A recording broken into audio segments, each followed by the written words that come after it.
منہ بولے بیٹے حضرت زید ہیں، حضرت زید کے بیٹے اسامہ باپ بیٹے سے حضور کو بڑی محبت تھی، جس طرح حسن حسین سے محبت تھی اس طرح ان سے محبت کرتے تھے۔ کہا کہ اسامہ کو بڑے لاڈ سے رکھتے ہیں حضور، تو ان سے کہیں وہ سفارش کر دیں۔ پہلے تو ازواج مطہرات کے پاس آئے، حضور کی گھر والیوں کے پاس، ان کو ہمت نہیں ہوئی کہ سفارش کریں۔ حضرت اسامہ اتنے تجربہ کار نہیں تھے، انہوں نے کہا یا رسول اللہ یہ قبیلہ مخزوم آیا ہوا اس طرح کا معاملہ ہے، کچھ نرمی چاہتا ہے۔ اللہ کے نبی غضبناک ہو گئے، غصے ہو گئی اور کہا یا اسامہ اتشفع فی حد من حدود اللہ، اللہ کی حدود میں سے کسی حد میں سفارش کرتے ہو کہ وہ قائم نہ کی جائے، ہاتھ نہ کاٹے جائیں۔ پھر حضور نے فرمایا قسم بخدا انما اہلک الذین قبلکم، تم سے پہلے جو لوگ گزرے ہیں، جو قومیں گزری ہیں، وہ اس لیے ہلاک ہوئے کہ ان میں عدل نہیں تھا، انصاف نہیں تھا۔ کانوا اذا سرق فیہم الشریف ترکوہ، ان کا کوئی معزز آدمی چوری کر لیتا تھا نا تو اس کے ہاتھ نہیں کاٹتے تھے، چھوڑ دیتے تھے۔ واذا سرق فیہم الضعیف، کمزور آدمی چوری کر لیتا تھا تو اس پر حد جاری کرتے تھے، ہاتھ کاٹا کرتے تھے۔ اللہ کے نبی نے کہا خدا کی قسم اگر اس کی چوری ثابت ہو گئی تو اس کے ہاتھ کاٹے جائیں گے۔ اور پھر جملہ کہا لو سرقت فاطمۃ بنت محمد لسرقت لقطعت یدہا، یہ تو مخزوم قبیلے کی فاطمہ عورت ہے، محمد کی بیٹی فاطمہ بھی اگر چوری کرے اور ثابت ہو جائے تو میں اس کے بھی ہاتھ کاٹوں گا۔ یہ عدل و انصاف۔ اعوذ باللہ من الشیطان الرجیم،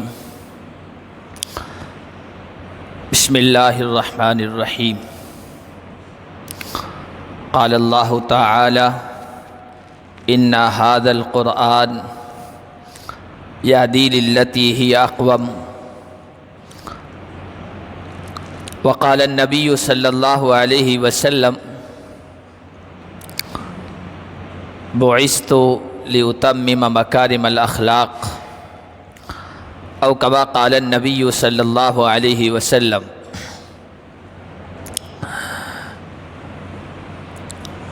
محترم بزرگوں اور عزیز دینی بھائیوں،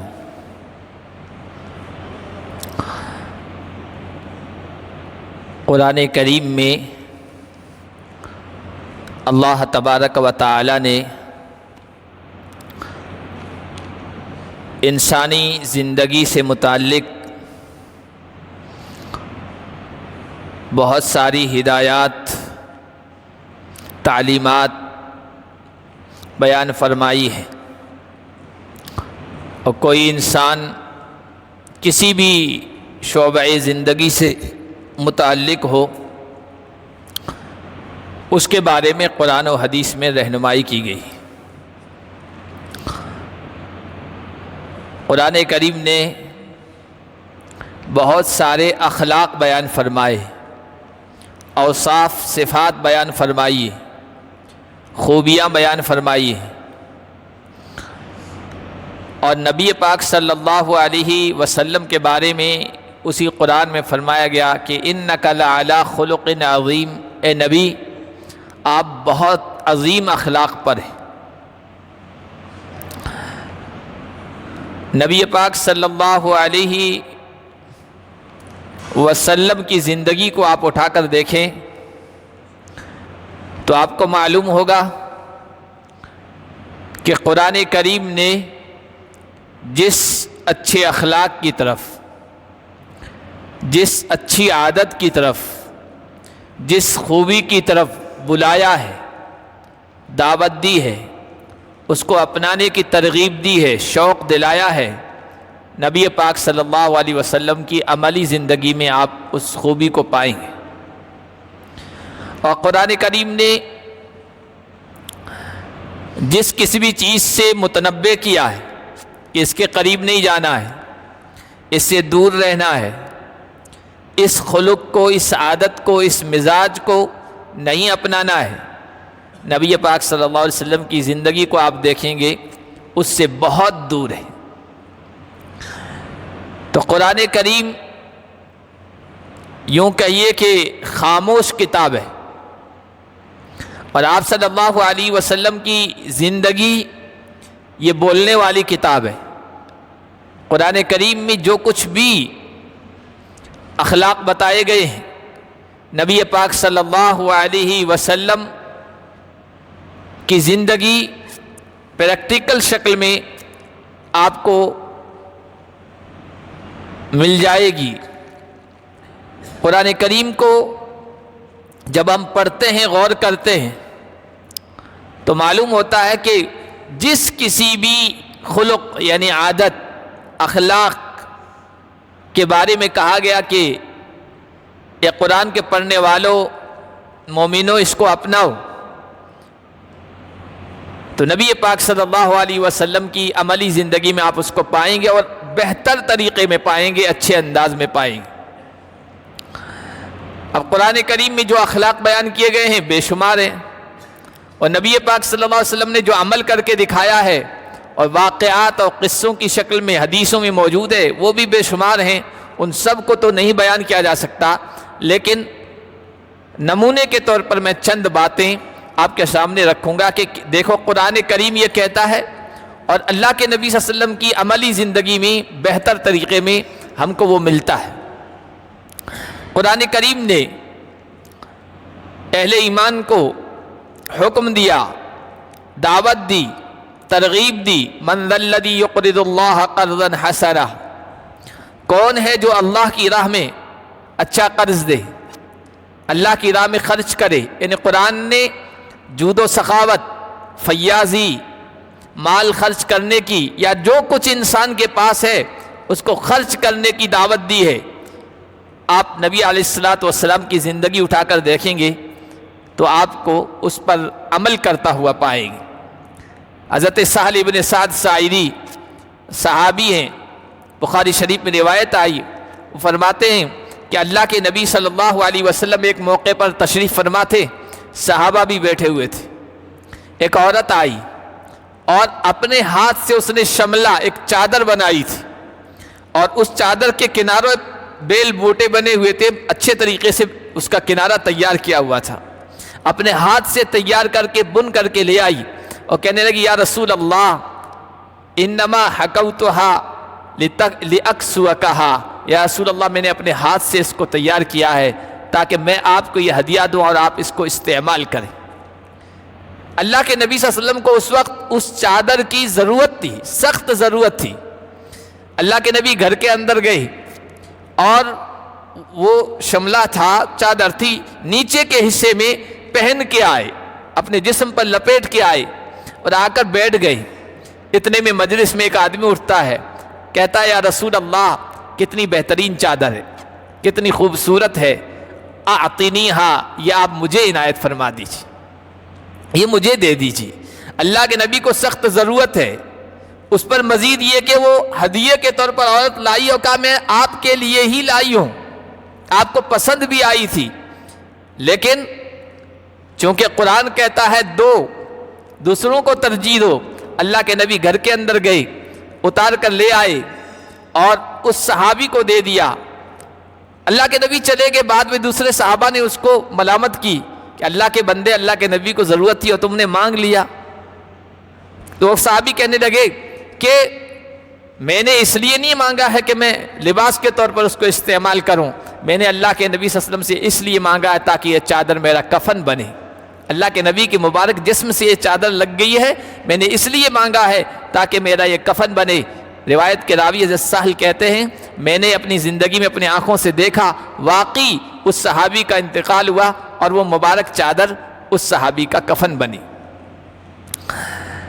اللہ کے نبی صلی اللہ علیہ وسلم کے صحابی ہیں حضرت انس، حضرت انس کے بیٹے ہیں حضرت موسیٰ، وہ کہتے ہیں ما سئل رسول اللہ صلی اللہ علیہ وسلم شیئا قط الا اعطاه، اللہ کے نبی صلی اللہ علیہ وسلم کے پاس جب بھی کوئی آیا ہے سوال کرنے، مانگنے، کوئی چیز، کسی چیز کی درخواست کرنے، آپ نے کبھی کسی کو منع نہیں کیا، چیز اگر موجود تھی تو ضرور عطا فرمائیے، کبھی کسی کو نہ نہیں کہا ہے۔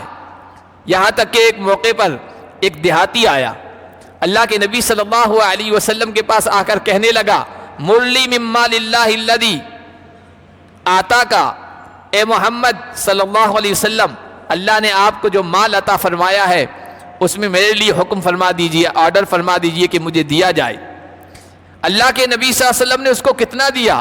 بدو تھا، دیہاتی تھا، تھوڑا کچھ دے دیتے، لیکن اس موقع پر اللہ کے نبی کے پاس مال موجود تھا، جانوروں کی شکل میں، بکریوں کی شکل میں، صحابی کہتے فَأَعْطَاهُ غَنَمًا بَيْنَ جَبَلَيْنِ، اللہ کے نبی نے اس کو اتنی بکریاں دی کہ 2 پہاڑوں کے درمیان جو جگہ تھی، وادی تھی، وہ پورے بھر گئی، اتنی بکریاں دی۔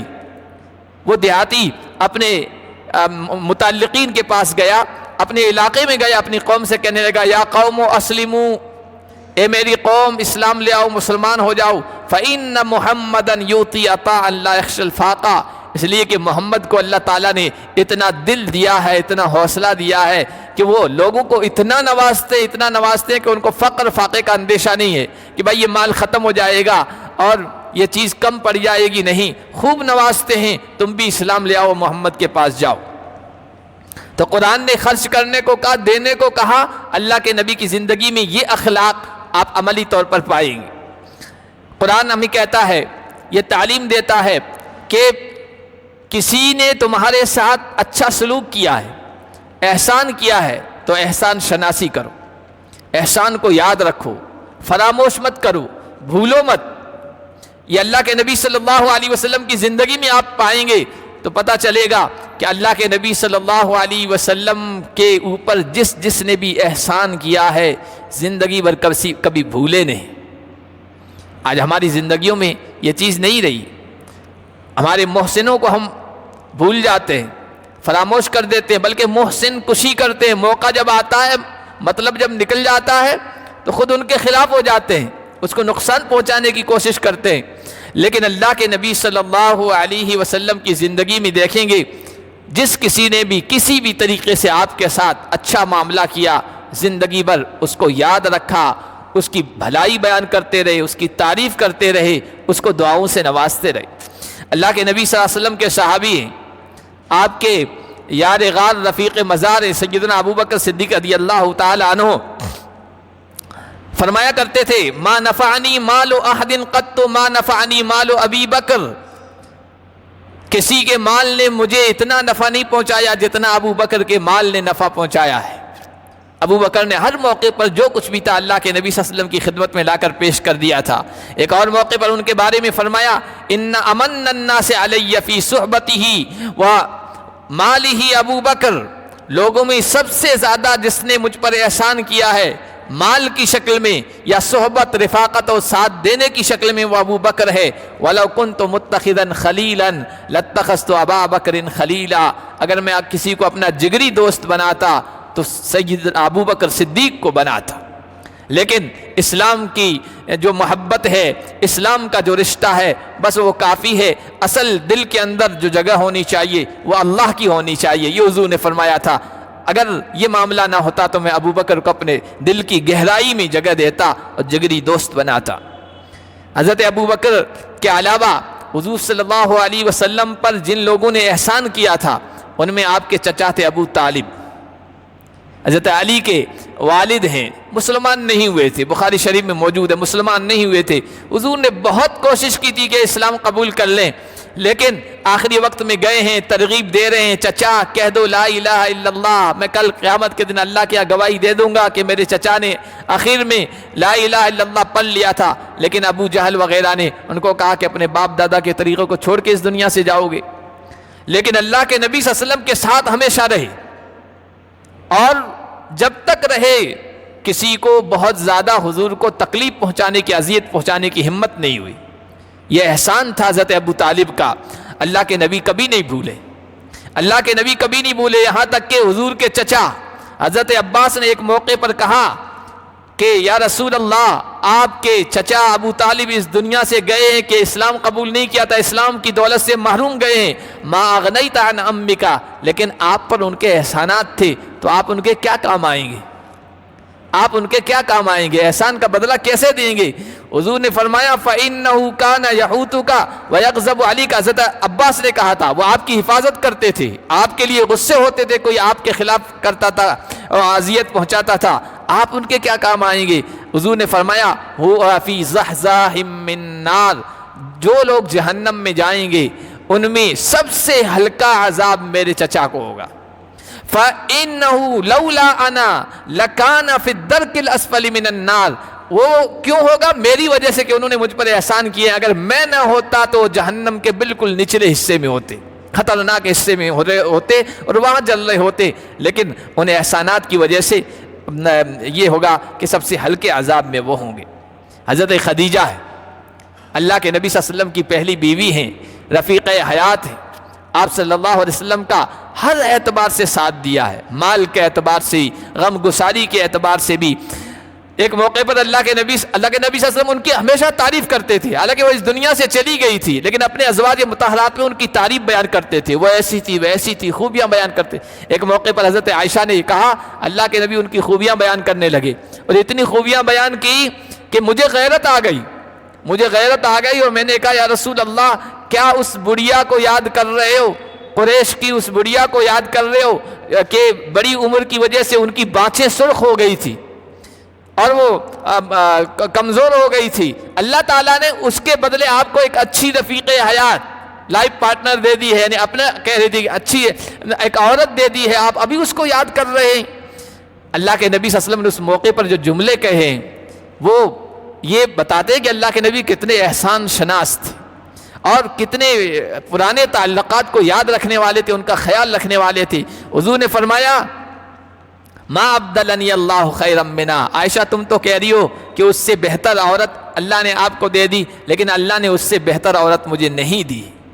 اور پھر جو جملے فرمائے قد آمنت بی اذ کفر بی الناس، خدیجہ وہ ہیں کہ جب سارے لوگوں نے میری دعوت کو ٹھکرا دیا تھا، میرا انکار کر دیا تھا کہ تم نبی نہیں ہو، سب سے پہلے ایمان لانے والی خدیجہ تھی۔ وصدقتنی اذ کذبنی الناس، جب سارے لوگوں نے میری دعوت کو جھٹلا دیا تھا، خدیجہ نے کہا تھا آپ سچے ہیں، اللہ کے پیغمبر ہیں۔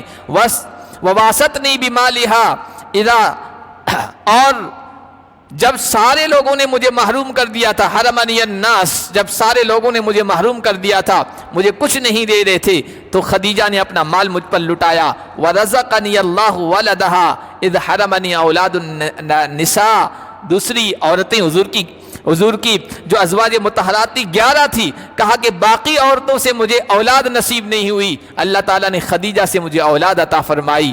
یہ ان کی خوبیاں تھیں جن کو اللہ کے نبی نے ہمیشہ یاد رکھا ہے۔ تو یہ حضور کے اندر قرآن کہتا ہے اوفوا بعہد اللہ، جو کسی سے عہد ہے، کسی سے تعلق ہے، کسی کا احسان ہے، اس کو یاد رکھو، عہد کو پورا کرو۔ اللہ کے نبی کے عملی زندگی میں مکمل طریقے پر یہ خوبی تھی، یہ خلق تھا۔ قرآن کہتا ہے تواضع اختیار کرو۔ اللہ کے نیک بندے وہ ہیں کہ جب زمین پہ چلتے ہیں یمشون ہونا، نرمی سے چلتے ہیں، تواضع کے ساتھ چلتے ہیں، عاجزی کے ساتھ چلتے ہیں، اپنے آپ کو بڑا نہیں سمجھتے ہیں۔ اللہ کے نبی کی زندگی اٹھا کر دیکھیں، اللہ کے نبی نبیوں کے سردار ہیں، پیغمبروں کے سردار ہیں، اور ختم نبوت کا تاج آپ کے سر پہ رکھا گیا ہے۔ آج کل تو کسی کو کوئی چھوٹا سا عہدہ مل جاتا ہے نا، تو عام لوگوں سے ملتے ہوئے وہ دور رہتا ہے، وہ عام لوگوں سے نہیں ملتا ہے، اس کی زندگی اور زندگی گزارنے کا طریقہ بدل جاتا ہے، بڑے لوگوں سے ملتا ہے، بڑی سوسائٹی میں، اونچی سوسائٹی میں اٹھتا بیٹھتا ہے۔ عام لوگوں کے ہاں اگر پرانا مکان تھا چھوڑ کے ہائی سوسائٹی میں چلا جاتا ہے کہ میرے اسٹیٹس کے یہ لوگ نہیں۔ اللہ کے نبی صلی اللہ علیہ وسلم اتنے اونچے مقام پر تھے، لیکن روایات میں آتا ہے کان یاتی ضعفاء المسلمین، مسلمانوں میں جو کمزور ہوتے تھے اللہ کے نبی ان کے پاس آیا کرتے تھے، یزورہم، ان کی ملاقات کیا کرتے تھے، یعود مرضاہم، ان میں جو بیمار ہوتے تھے ان کی مزاج پرسی کرتے تھے، یشہد جنائزہم، عام بندہ بھی ہوتا تھا نا ان کے جنازے میں بھی شرکت کرتے تھے۔ بڑا آدمی چلا جاتا ہے جنازوں میں بہت شرکت ہوتی ہے، لیکن عام بندہ چلا جائے آپ دیکھ لیجئے، تجربہ کر لیجئے، ہر شخص نہیں پہنچتا ہے کہ ٹھیک ہے نہیں جائیں گے تو کیا ہو جائے گا۔ اللہ کے نبی کی خوبی تھی کہ عام بندہ بھی انتقال کرتا تھا اس کے جنازے میں جاتے تھے۔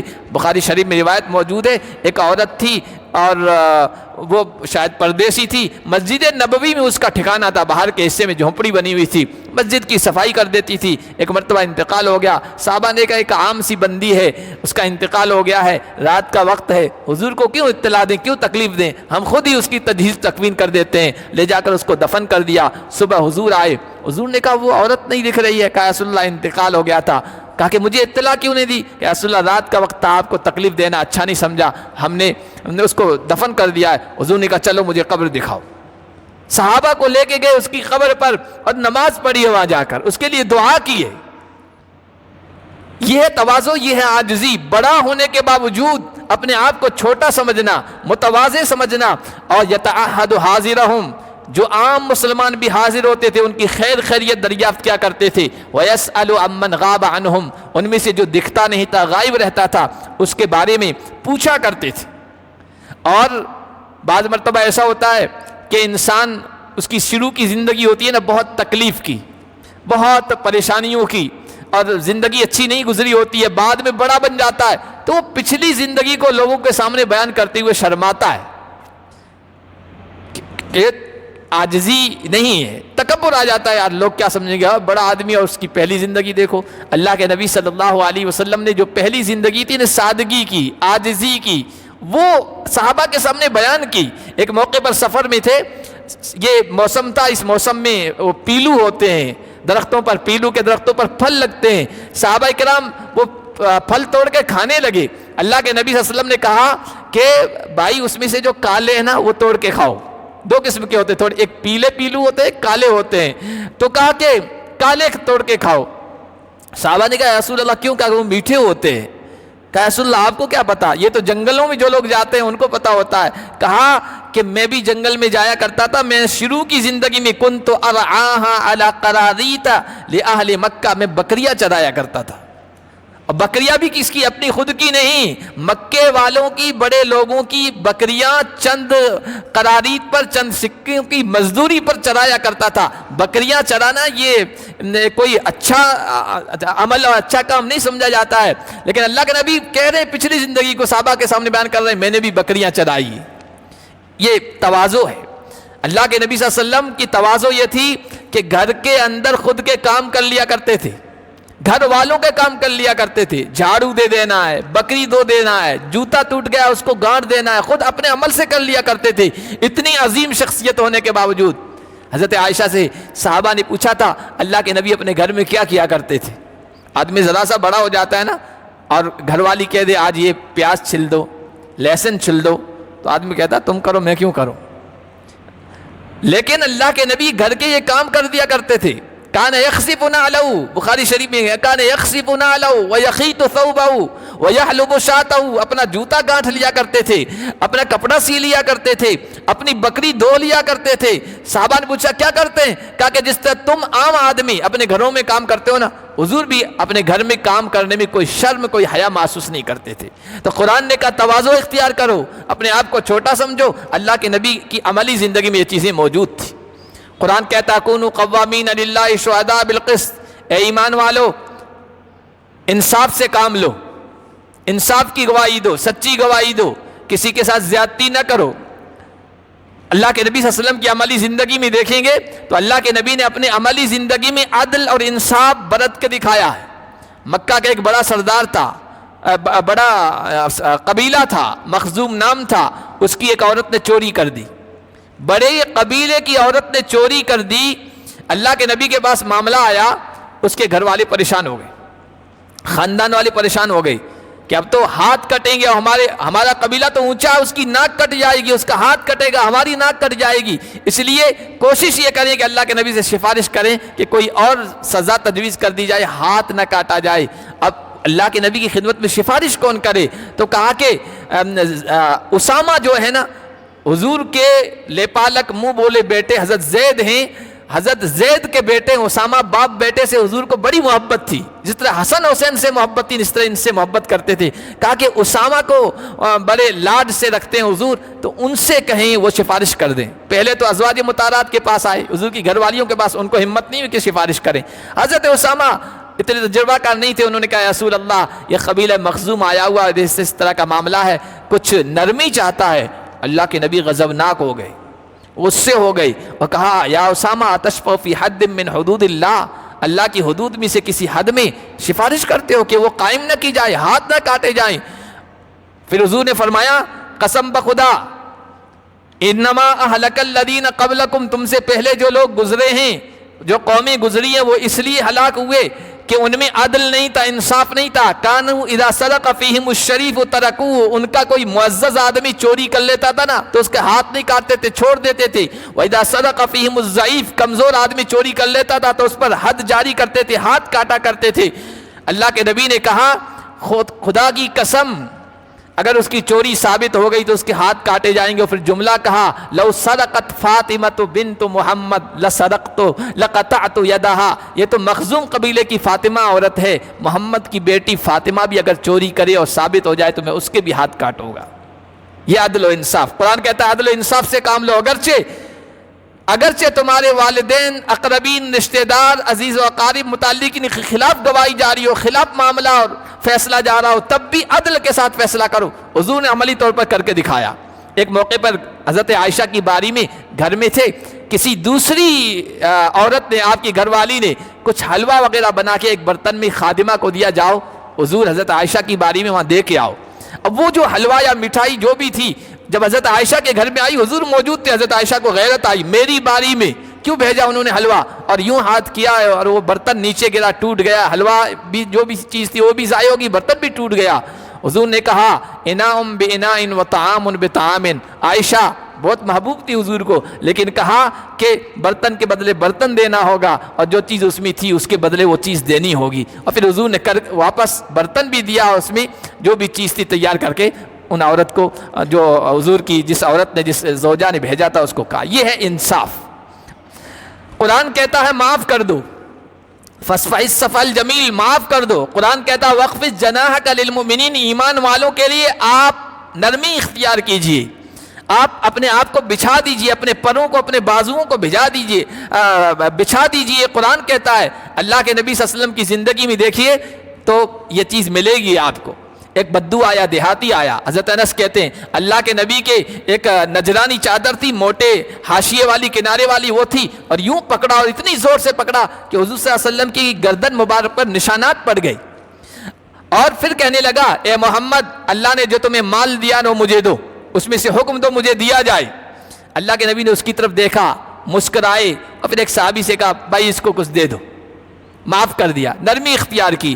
ایک بدو آیا, مسجد نبی میں صحابہ بیٹھے تھے, اللہ کے نبی بیٹھے تھے, اس کو آ کر بیٹھا مجلس میں, حاجت ہو گئی پیشاب کی, تو وہ اٹھا مسجد کے ایک کونے میں جا کے پیشاب کرنے لگ گیا. صحابہ کو غصہ آیا, صحابہ اٹھے اس کو مارنے کے لیے, دھتکارنے کے لیے, بھگانے کے لیے. اللہ کے نبی نے کہا لا تظلموہ دعوہ, اس کو بھگاؤ مت, اس کا پیشاب اٹکاؤ مت, بیچ میں مت اٹھاؤ, اس کو چھوڑ دو, اس کو کچھ نہیں کہا, پیشاب کرنے دیا. اور پھر اللہ کے نبی صلی اللہ علیہ وسلم نے ایک صحابی سے کہا اب تم جاؤ ایک ڈول پانی کا بھر کے لاؤ, اور جس جگہ اس نے پیشاب کیا ہے اس پر پانی ڈول دو. اس دیہاتی کو بلایا, نرمی کے ساتھ, محبت اور شفقت کے ساتھ سمجھایا, اور کہا بھائی ان هذه المساجد لا تصلح لشيء من هذا البول ولا القذر, یہ جو اللہ کے گھر ہیں, مسجدیں ہیں, یہ اس پیشاب اور اس طرح کی گندگی کے لائق نہیں ہے.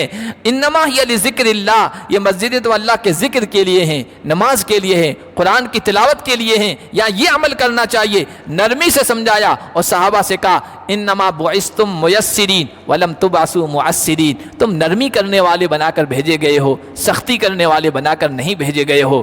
اس طرح اس صحابی, اس بدو کے ساتھ آپ نے نرمی کا معاملہ کیا ہے.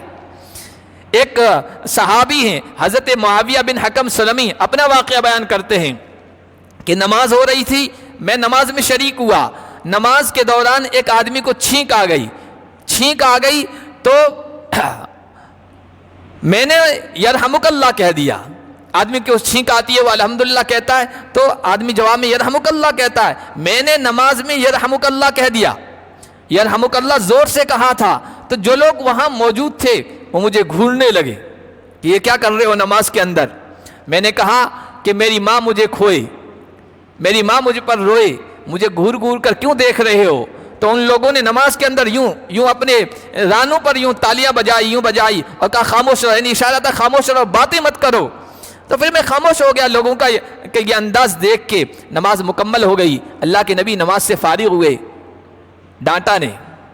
آج حالانکہ نماز میں موبائل نہیں بجنا چاہیے کسی کا, لیکن کبھی کسی کا بج جائے اور وہ بند نہیں کیا تھا, سائلنٹ نہیں کیا تھا, تو ہمارا معاملہ اس کے ساتھ کیا ہوتا ہے, ڈانٹنے کا, پھٹکارنے کا. سنگیت بج رہی ہے نماز کے اندر, دھیان نہیں رکھتے ہو, پہلے سے بند کر کے آنا چاہیے. اس کو مطلب رسوائی کا انداز ہم اختیار کرتے ہیں. اللہ کے نبی صلی اللہ علیہ وسلم نے ایسا کچھ نہیں کہا. حضرت معاویہ بن حکم سلمی کو آگے بلایا. وہ کہتے فبی ابی ہوا و امی، میرے ماں باپ آپ پر قربان، ما رأیت معلما قبلہ ولا بعدہ مثلہ احسن تعلیما منہ، قسم بخدا میں نے نہ آپ سے پہلے نہ آپ کے بعد آپ سے بہترین طریقے سے سمجھانے والا کوئی استاد نہیں پایا. فواللہ ما قہرنی، نہ مجھے رسوا کیا نہ مجھے ڈانٹا کہ اتنے بڑے ہو گئے ہو، نماز میں کیا کرنا چاہیے تمہیں پتہ نہیں ہے، اور نہ مجھے مارا ولا شتمنی، اور نہ مجھے برا بلا کہا، صرف اتنا کہا بھائی ان هذه الصلاة لا يصلح فيها شيء من کلام الناس، یہ نماز ہے اس میں لوگوں کی باتیں نہیں کرنی چاہیے، یہ تو تسبیح ہے، تکبیر ہے، قرات قرآن ہے جس میں سبحان اللہ کہا جاتا ہے، اللہ اکبر کہا جاتا ہے، قرآن کی تلاوت کی جاتی ہے، باقی کوئی کلام نہیں کرنا چاہیے. تو یہ نرمی کی آپ نے اس صحابی کے ساتھ. قرآن کہتا ہے نرمی کرو ایمان والوں کے لیے، آپ نے اس طرح نرمی کر کے دکھائی. یہ تو اخلاق کے چند نمونے میں نے آپ کے پیش کیے، ورنہ اخلاق آپ قرآن میں اور حدیث میں دیکھیں نا، بے شمار اخلاق ہیں. اخلاق کے اپنانے کی اسلام اور قرآن ہمیں ترغیب دیتا ہے، اور یہ بتاتا ہے کہ دیکھو اخلاق کی وجہ سے آپ بہت بلند مقام پا سکتے ہو. حضور نے فرمایا ان المؤمن لیدرک بحسن خلقہ درجۃ الصائم القائم، ایک آدمی ہے جو مسلسل نفلی روزے رکھتا ہے اور رات کو اللہ کے سامنے تہجد میں کھڑا ہوتا ہے، رات بھر کھڑا ہوتا ہے. دوسری طرف ایک ایسا مومن ہے جو فرض نماز پڑھ لیتا ہے اور لوگوں سے اچھے اخلاق سے پیش آتا ہے، کہ یہ اچھے اخلاق سے پیش آنے والا اس کے برابر ہے جو مسلسل نفلی روزے رکھ رہا ہے اور رات میں اللہ کے سامنے کھڑا ہو رہا ہے. حضور نے فرمایا کل قیامت کے دن میزان میں ترازو میں سب سے بھاری چیز حسن اخلاق ہوگی. ما من شیء اثقل فی المیزان من حسن الخلق، حسن خلق سے بڑھ کر میزان میں ترازو میں کوئی بھاری چیز نہیں ہوگی. حضرت ابو ذر ایک مرتبہ حضور سے ملاقات ہوئی، حضور نے کہا الا ادلک علی خصلتین، ابو ذر دو باتیں نہ بتاؤں کہ وہ کرنا آسان ہے لیکن میزان میں بہت بھاری ہوں گی دوسرے تمام چیزوں سے. آپ نے فرمایا، حضرت ابو ذر نے کہا رسول اللہ ضرور بتائیے. حضور نے فرمایا علیک بحسن الخلق و طول السمت، دو چیزیں اپنا لو، تمہارا میزان تمہارا ترازو بھاری پڑ جائے گی، کل قیامت کے دن کامیاب ہو جاؤ گے. ایک تو اچھے اخلاق کو لازم پکڑ لو، دوسرا خاموشی کو اختیار کرو، زیادہ بولو نہیں. والذی نفس محمد بیدہ ما عمل الخلائق بمثلہما، قسم بخدا ان دونوں خوبیوں سے بڑھ کر مخلوق نے کسی چیز پر عمل نہیں کیا ہے. اچھے اخلاق یہ زندگیوں میں برکت لاتے ہیں، زندگیوں میں عمر میں برکت لاتے ہیں، رزق میں برکت لاتے ہیں. حضور نے ایک موقع پر کہا تھا کہ صلۃ الرحم، رشتہ داروں کے ساتھ اچھا سلوک، حسن الخلق اچھے اخلاق، حسن الجوار پڑوسیوں کے ساتھ اچھا سلوک، یعمران الدیار ویزیدان فی الاعمار، یہ گھروں کو آباد کرتے ہیں، ملکوں کو آباد کرتے ہیں اور عمر میں اضافے کا سبب بنتے ہیں. اللہ کے نبی صلی اللہ علیہ وسلم سے ایک موقع پر صحابی نے پوچھا تھا یا رسول اللہ ما اکثر ما يدخل الناس الجنہ، یا رسول اللہ لوگوں کو سب سے زیادہ جنت میں لے جانے والی کون سی چیز ہے، کس چیز کی وجہ سے سب سے زیادہ لوگ جنت میں جائیں گے؟ حضور نے فرمایا تقوی اللہ و حسن الخلق، اللہ کا تقوی اور اچھے اخلاق. اب تقوی میں کیا ہے؟ تقوی میں بندے کا اللہ سے، اپنے پیدا کرنے والے سے تعلق اچھا بن جاتا ہے، اور حسن الخلق میں اچھے اخلاق میں بندے کا بندوں سے تعلق اچھا بن جاتا ہے. جب اپنے رب سے تعلق اچھا بن گیا اور اپنے آس پڑوس میں رہنے والے ملنے جلنے والے لوگوں سے اچھا تعلق بنایا اچھے اخلاق کے ذریعے سے، تو یہ چیز سب سے زیادہ جنت میں لے جانے والی بندوں کو بنے گی. اللہ پاک ہم سب کو نبی پاک صلی اللہ علیہ وسلم کے ان اخلاق کو اور قرآن کے ان ہدایات کو اپنانے کی توفیق عطا فرمائے.